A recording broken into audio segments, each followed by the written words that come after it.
Qual a relação que existe entre glutamina e fé?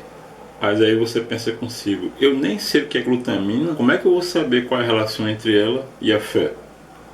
Pois eu vou te responder isso hoje.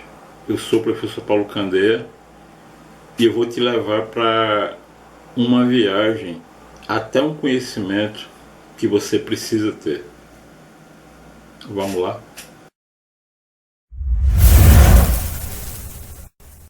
Primeiro, vamos entender o que é glutamina. Para que você possa ter um sistema imunológico saudável e ficar livre da ação de certos problemas como vírus, bactérias, o seu sistema imunológico ele precisa estar forte, funcionando bem. E para o nosso sistema imunológico funcionar bem, o nosso organismo ele precisa produzir um aminoácido chamado glutamina. O nosso organismo ele produz.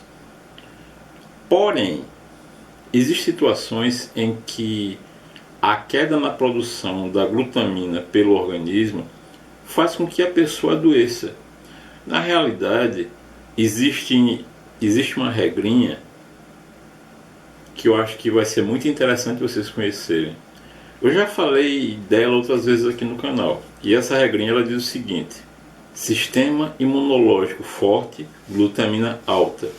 Sistema imunológico forte não se adoece. Se sistema imunológico glutamina alta, então a gente precisa de glutamina, principalmente para que o organismo saiba se defender por ele mesmo de um vírus, por exemplo. Agora vamos entender o que isso tem a ver com fé. Existem 4 neurotransmissores, 4, que a gente inclusive falou deles no nosso último vídeo: serotonina, endorfina, dopamina e ocitocina. Esses quatro neurotransmissores, quando eles estão altos, quando a produção deles está bem, a nossa glutamina normalmente está alta. Então, isso é uma coisa tão importante que esses 4 hormônios são chamados de hormônios da felicidade. Então, agora o que é importante dizer para ilustrar tudo que eu tenho para falar é o seguinte: que vocês precisam conhecer um pouco de Dom Bosco e a história dele. Dom Bosco ele foi o fundador da Ordem Salesiana. Eu já tive a oportunidade de ler sobre a história da vida dele, que por sinal o livro eu ganhei de presente de uma pessoa que já foi meu paciente, um padre salesiano, uma pessoa maravilhosa por sinal. E foi aí que eu comecei a conhecer sobre não só Dom Bosco, mas a força da fé dele. No século XIX, a Europa enfrentou nada menos que 7 pandemias de cólera. E foi terrível mesmo. Dessas 7 pandemias que ocorreram, 6 delas atingiram a Itália. E o incrível é o seguinte, que o oratório que foi criado por Dom Bosco em Valdoco, que era uma cidade de lá da Itália, chegou a enfrentar mais de um surto de cólera. Então, o que é que acontece? Dom Bosco, atendendo todas as orientações que foram dadas pelas autoridades com relação a cuidados, etc., ele tomou a seguinte atitude. Vejam só que coisa incrível. Além dele cuidar de preservar a saúde de todos os rapazes do oratório, ele se colocava à disposição das autoridades com tudo que ele tinha no oratório para poder ajudar quem pudesse. Ele não fechava a igreja para atender quem precisava de forma alguma. Ele chegou a amparar os meninos que chegaram a perder os pais durante essa epidemia de cólera. E essa não foi uma atitude isolada. Isso se repetiu várias vezes. Em 1884, ele escreveu uma carta para o prefeito de Turim, que eu disponho dessa carta. Quem quiser pode pedir que eu poste. E é bem interessante essa carta que Dom Bosco fez ao prefeito de Turim, principalmente por ser bem incisivo com relação a cuidar das almas daqueles que estavam sofrendo. Então, nessa época, Dom Bosco ele impôs uma condição, apenas uma condição, para receber os rapazes que estavam precisando de ajuda. A condição era, para ele poder ser acolhido lá no oratório e poder ser ajudado, ele não poderia estar contaminado, lógico. E justamente no ano de 1854, o número de rapazes que chegou a ser atendido por Dom Bosco no oratório chegou a quase 100, foi quase uma centena. E todos em regime de internato, porque quem podia ajudava com alimentos, ajudava com cuidados. Mas vejam, ele não fechou as portas do oratório para poder ajudar quem estivesse precisando. E qual foi a região mais afetada pela cólera? Justamente a região do Val-d'Oca, onde ficava o oratório. Muito embora eu não seja católico, mas eu conto essa história aqui, que é algo real, que de fato aconteceu, para que vocês entendam o desfecho que eu vou dar. Existe algo incrível.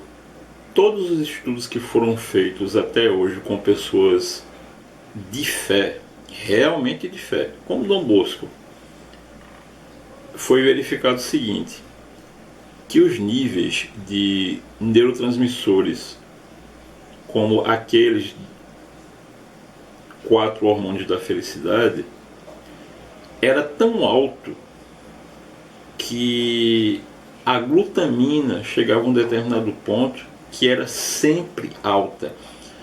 Então, de fato, a fé verdadeira não é aquela da boca para fora. A fé verdadeira, essa tem a capacidade de te tornar mais forte de uma tal maneira ao ponto de acontecer esse tipo de coisa. O mais incrível de tudo, sabe que é? Pouco mais de 70% da população foi acometida da cólera. Mas, historicamente, é atestado, é asseverado que de todas as pessoas que nessa época estiveram no oratório de Dom Bosco, de todas as pessoas que ajudaram Dom Bosco, de todos os rapazes que estavam lá naquela época, nenhum deles foi contaminado. O milagre está na fé. Você ter o que a gente chama em processo de coaching, um processo inabalável tão forte que é capaz de elevar os teus neurotransmissores num nível tão alto e a tua glutamina num nível tão elevado também, você, de fato, torna-se forte para poder ajudar quem está precisando dessa ajuda, que sempre vai ter.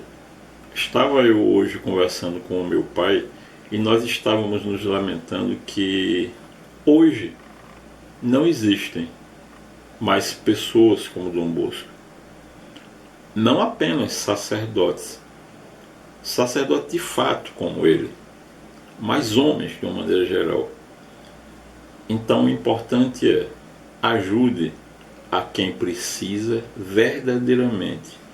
Não ajude só quem dizem para você que você tem que ajudar. Ajude a quem o seu coração aponta para você para ajudar.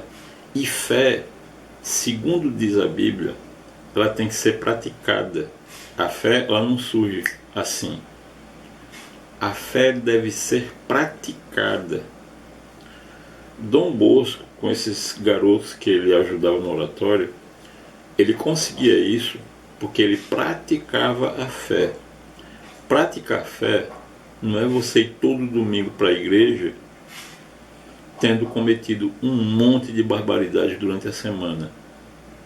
A fé se pratica da hora que você acorda até a hora que você vai deitar. É fácil a gente se esquecer dos outros quando a gente está de barriga cheia e não está falando e não está faltando nada. Se você não tem um exemplo a quem seguir de fato, que tal seguir o exemplo de Dom Bosco? Eu vou deixar aqui na descrição do vídeo no YouTube um texto que vale a pena você ler, que trata justamente de tudo isso que eu estou falando para vocês aqui. É um texto que a leitura não vai te alimentar o corpo físico, mas vai alimentar muito a tua alma. Grande abraço, muita paz. Eu espero que vocês tenham apreciado muito esse vídeo e que esse vídeo tenha contribuído para alimentar a tua alma. Que Deus nos abençoe. Tchau, tchau.